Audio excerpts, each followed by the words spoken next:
November 2019, sebuah pengumuman yang mengejutkan bagi siapapun yang mengikuti e-sport. RRQ Endeavor, salah satu tim e-sport terbesar di Indonesia, resmi menyudahi kiprahnya di game Point Blank. Ini bukan tim kelas 2 yang baru ikut-ikutan. Ini skuad yang 2 tahun sebelumnya menjuarai PBIC 2017, berisi nama-nama yang bagi generasi tertentu setara nama legenda: Julius, Herianto, Irfan, V, dan Benny. Dan mereka pergi bukan pindah tim, bukan ganti roster. Mereka meninggalkan game itu sepenuhnya, beralih ke Call of Duty Mobile. Pertanyaan pertama saya sederhana: kenapa tim sebesar ini meninggalkan game yang hanya 2 tahun sebelumnya mereka menangkan di level internasional? Jawaban yang paling mudah muncul lebih dulu. Wajar, orang-orang memang sedang berpindah ke mobile gaming. Saya uji coba jawaban itu. Ternyata tidak cukup, sebab kalau alasannya murni soal platform, kenapa setahun kemudian, di 2020, RRQ justru kembali ke PC, bukan ke Point Blank, tapi ke game baru bernama Valorant. Artinya, bukan platform yang mereka tinggalkan, ada sesuatu di dalam Point Blank sendiri yang membuat atlet terbaiknya pergi. Untuk memahami apa itu, saya harus mundur jauh terlebih dulu ke asumsi paling dasar yang ternyata keliru sejak awal. Kalau kamu tumbuh di Indonesia tahun 2010-an, sangat mudah percaya bahwa Point Blank adalah raja FPS dunia. Warnet penuh, turnamen di mana-mana, semua teman bermain Point Blank. Tapi ketika melihat datanya, muncul fakta yang cukup mengejutkan. Point Blank sebenarnya tidak pernah menjadi raksasa global. Kesuksesan terbesarnya berpusat di negara berkembang: Indonesia, Thailand, Filipina, Turki, Rusia, Brazil, dan beberapa wilayah Amerika Latin. Sementara pada saat yang sama, Counter-Strike menguasai Eropa dan Amerika. Crossfire menguasai Tiongkok. Call of Duty mendominasi pasar FPS premium. Artinya, meskipun Point Blank terasa sangat besar bagi kita, ukuran pasarnya masih jauh lebih kecil dibanding para pesaing utama. Dan karena ukuran pasar globalnya jauh lebih kecil, pendapatan Zepeto tidak pernah berada pada level yang mampu membiayai investasi teknologi masif seperti yang dilakukan oleh Valve, Tencent, atau Riot Games. Valve bisa bangun Steam, Riot bisa membangun ekosistem e-sport raksasa, apalagi Tencent. Sedangkan Point Blank tidak pernah memiliki sumber daya sebesar itu. Dan disinilah masalah berikutnya dimulai. Jika kita melihat perjalanan Zepeto dari tahun 2009 hingga 2019, ada pola yang sangat jelas. Perusahaan terus bertumbuh, tapi pertumbuhan itu bukan datang dari inovasi teknologi, melainkan dari ekspansi wilayah, membuka negara baru, menambah publisher, mengadakan PBIC, mengadakan PBWC, memperluas lisensi, memperbesar jangkauan pasar. Dari sisi bisnis ini masuk akal. Jauh lebih murah menjual produk yang sama ke negara baru daripada membangun produk baru dari nol. Masalahnya, strategi seperti ini hanya bekerja selama produk intinya masih unggul. Dan disinilah Point Blank mulai tertinggal. Sementara kompetitor memperbarui fondasi permainan mereka, Point Blank lebih sering menambahkan mode baru, map baru, event baru, skin baru, bukan sistem baru, bukan teknologi baru, bukan revolusi baru.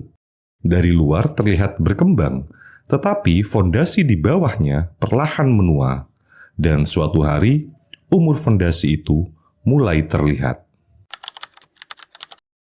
Di balik Point Blank, ada sebuah teknologi bernama i3 Engine. Mesin game ini dibuat pada pertengahan tahun 2000-an, dan pada masanya, engine ini luar biasa, ringan, tidak minta spek tinggi, sangat cocok untuk negara berkembang. Inilah salah satu alasan Point Blank bisa meledak.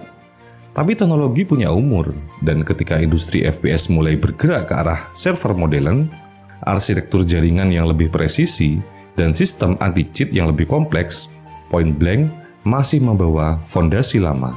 Akibatnya, muncul masalah yang mungkin sangat familiar bagi veteran Point Blank.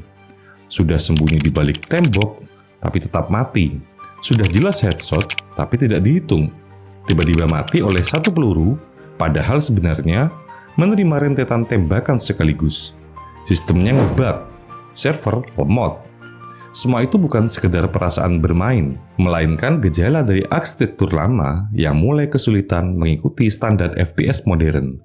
Bahkan ketika Windows 10 dan Windows 11 muncul, engine yang awalnya dibuat untuk era Windows XP ini mulai menunjukkan keterbatasannya. Crash, error DirectX, memory leak, masalah yang semakin sering muncul seiring bertambahnya usia teknologi tersebut. Dan saat pemain mulai frustasi, masalah lain datang dari arah yang berbeda.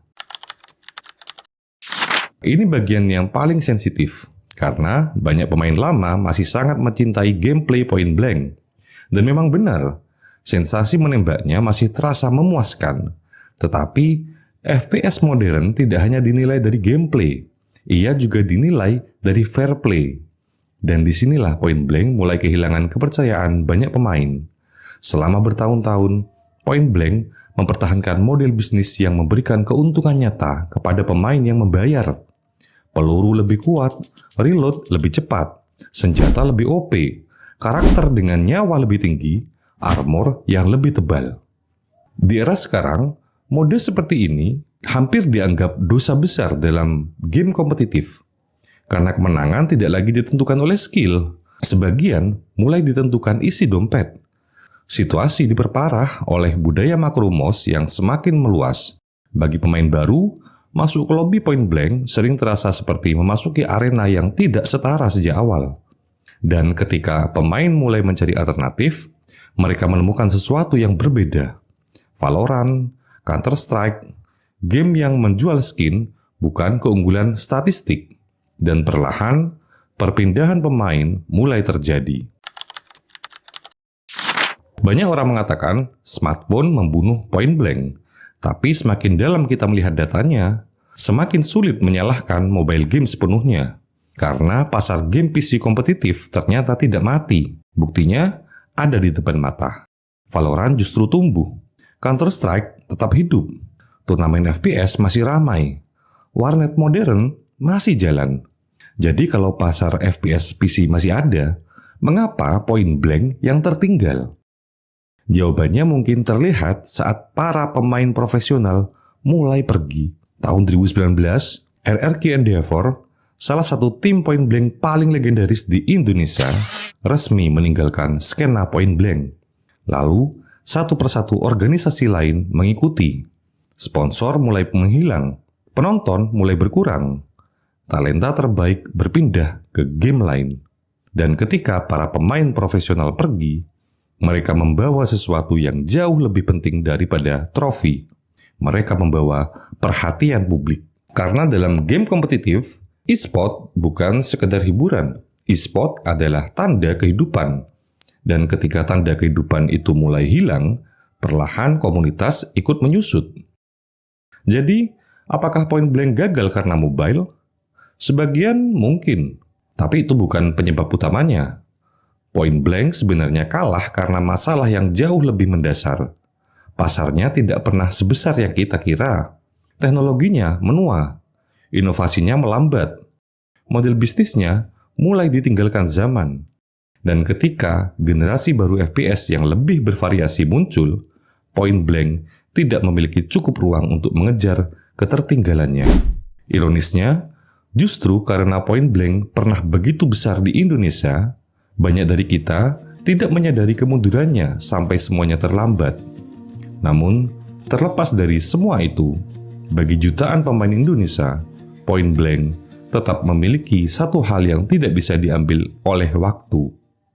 Kenangan tentang warnet sepulang sekolah, tentang klan pertama, tentang turnamen kecil antar teman, tentang masa ketika satu suara Mission success! terasa jauh lebih memuaskan daripada kemenangan rank apapun hari ini.